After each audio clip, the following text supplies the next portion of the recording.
Pant palazzo का मतलब होता है एक परफेक्ट फिटिंग वाला प्लाजो।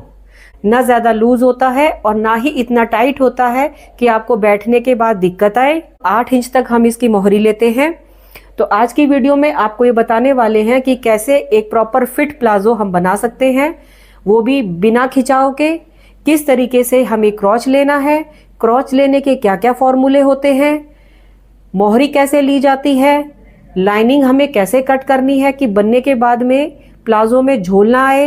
ये बहुत सारी ऐसी चीज़ें हैं जो इस वीडियो में आपके साथ मैं शेयर करने वाली हूँ। प्लाजो का साइज लेने के लिए जो हमारा इधर नेवल पॉइंट होता है, यहाँ पे हम प्लाजो पहनते हैं, यहाँ इस नेवल पॉइंट से हमें इंची टेप रखना है और फिर हम प्लाजो की लंबाई नापेंगे। दूसरा प्लाजो में साइज होता है हिप का साइज।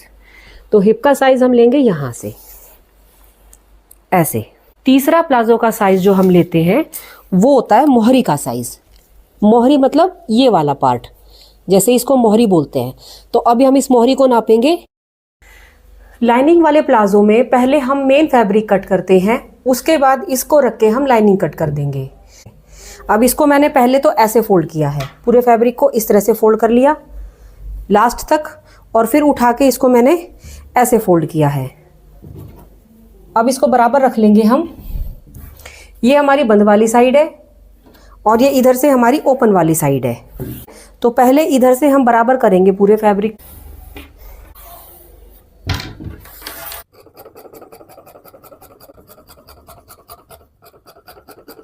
फैब्रिक को यहाँ से आपको बराबर करना होता है, बराबर करके कट कर देंगे। तब लंबाई नापेंगे हम, यहाँ से लंबाई नापना शुरू करेंगे और जितनी भी आपकी लंबाई है रेडी, यानी 36 इंच का रेडी है तो 2 इंच एक्स्ट्रा हम लंबाई ले लेंगे फ्रंट पार्ट। ये हमारे बंद वाले पार्ट हैं और ये हमारा ओपन वाला पार्ट। अब हमें लेनी है चौड़ाई।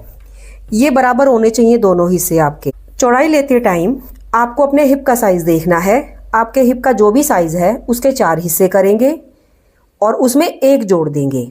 हिप हमारे हैं 40 इंच के, तो उसके 4 हिस्से किए तो आता है 10 और 1 इंच एक्स्ट्रा तो आता है 11। तो टोटल यहाँ से लेके यहाँ तक हम लेंगे 11 इंच। 9 इंच का हम क्रॉच लेंगे। 3 इंच आगे हम बढ़ा के लेंगे इसको ऐसे। अब आपको यहाँ का क्रॉच देखना है। 1.25 इंच यहाँ पे ऐसे कोने से एक पॉइंट लगा दोगे, मिला देंगे। आधा इंच इस क्रॉच को जब ये ऐसे मिल जाए डाउन करना है। यहाँ से 11 का हाफ पॉइंट लेंगे हम, यानी 11 का आधा होता है 5.5 इंच। और ये जो हाफ पॉइंट लिया था इसको और इसको अब हम मिला देंगे। अब यहाँ से अपना सेंटर पॉइंट, आपका सेंटर पॉइंट देखोगे आप कि जैसे ये हमारा इधर आ रहा है 14.25 के आसपास, तो सेंटर पॉइंट हमारा 14 का आधा होता है 7। अब यहाँ से जो आपने आधा पॉइंट सेंटर पॉइंट लिया था, बीच का पॉइंट लिया था 7 इंच, ठीक ऐसे ही नीचे से भी बीच का पॉइंट ले लेंगे 7 इंच। मोहरी हमें 8 इंच लेनी है। 8 इंच का आधा होता है 4, ये टोटल 8 इंच हो जाता है। 4 इंच यहाँ, 4 इंच यहाँ। अब कुछ हमें मार्जिन का भी चाहिए हाफ इंच, तो 4.5 इंच हम इधर ले लेंगे पॉइंट और 4.5 इंच का पॉइंट हम यहाँ पे ले लेंगे इस तरह से। ये 2 पॉइंट हमारे आ गए हैं। तो अब आपको स्केल रख के शेप देनी है। स्केल की 2 शेप होती हैं, ये ज़्यादा कर्व वाली और ये कम कर्व वाली। तो अगर आपको कम वाली देनी है तो उससे आपकी ऊपर से थोड़ा सा प्लाजो लूज रहेगा।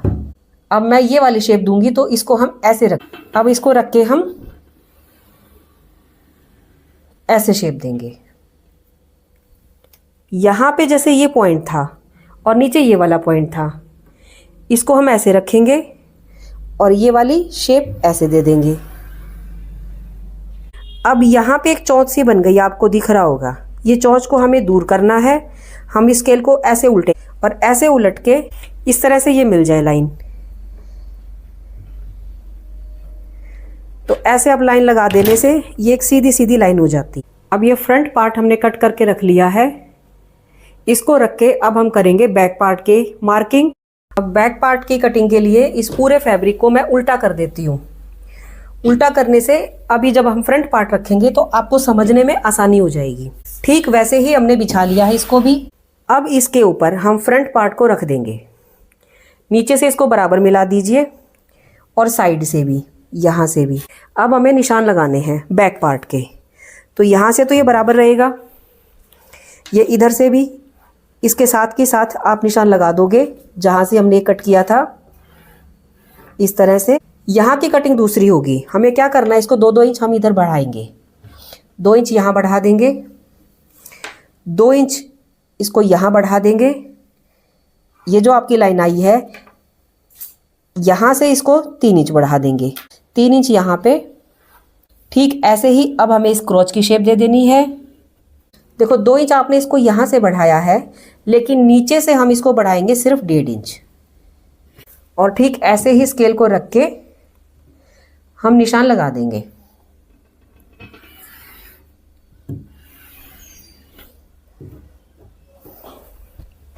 अब आप देख सकते हो ये वाला जो बैक पार्ट है 1.5 इंच यहाँ से एक्स्ट्रा है, 2 यहाँ से, 2 यहाँ से और 3 इंच यहाँ से ऊपर इस क्रॉच वाली जगह से। जैसे हमारा एक क्रॉच यहाँ से था ये लाइन, तो इधर से 3 इंच ऊपर।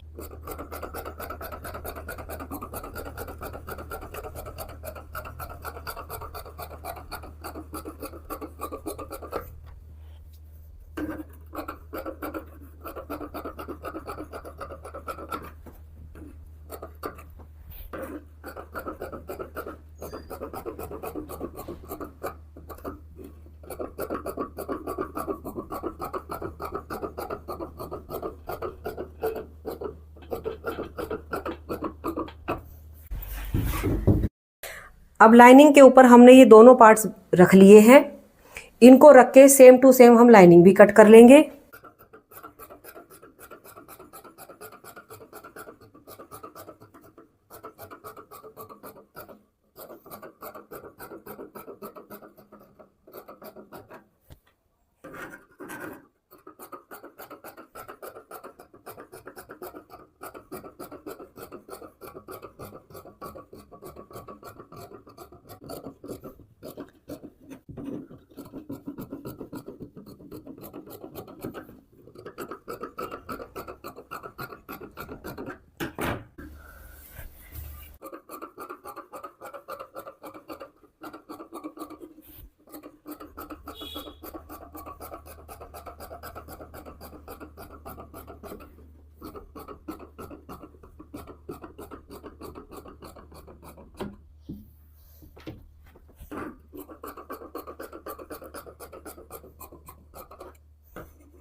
लाइनिंग को मेन पार्ट से 3 इंच हमें कम कट करना है। इसको हम अलग से फोल्ड करेंगे, इसको अलग से, ताकि बाद में खिंचाव ना बने। लाइनिंग कई बार श्रिंक हो जाती है, सिकुड़ जाती है और मेन फैब्रिक हमारा बराबर रह जाता है। इस तरह से लाइनिंग को हम कट करेंगे। ऊपर से हम इसको बिल्कुल बराबर लेंगे, एग्जैक्ट सेम टू सेम, लेकिन नीचे से इसको सिर्फ 3 इंच कम कट करेंगे। हम इलास्टिक वाली पट्टी ले लेंगे। ये 4.5 इंच की इसकी चौड़ाई ली हमने, लंबाई हमने ली है इसकी 26 इंच। कुछ ना कुछ एक्स्ट्रा ही रहेगी, कम नहीं पड़ेगी।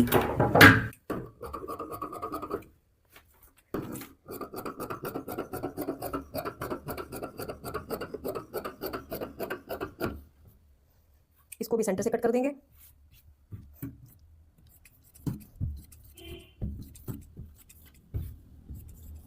तो ये इस तरह से 4.5 इंच चौड़ी हमारी पट्टियां कट हो गई हैं। पॉकेट लगाने के लिए 14 इंच की हमने यहाँ से लंबाई ली है। 3 इंच यहाँ पे पॉइंट लेंगे, यहाँ पे लेंगे हम 8 इंच का पॉइंट और इस लाइन को इसको हम मिला देंगे। यहाँ से भी हल्की गोलाई दे दीजिए तो थोड़ी सही शेप आ जाती है।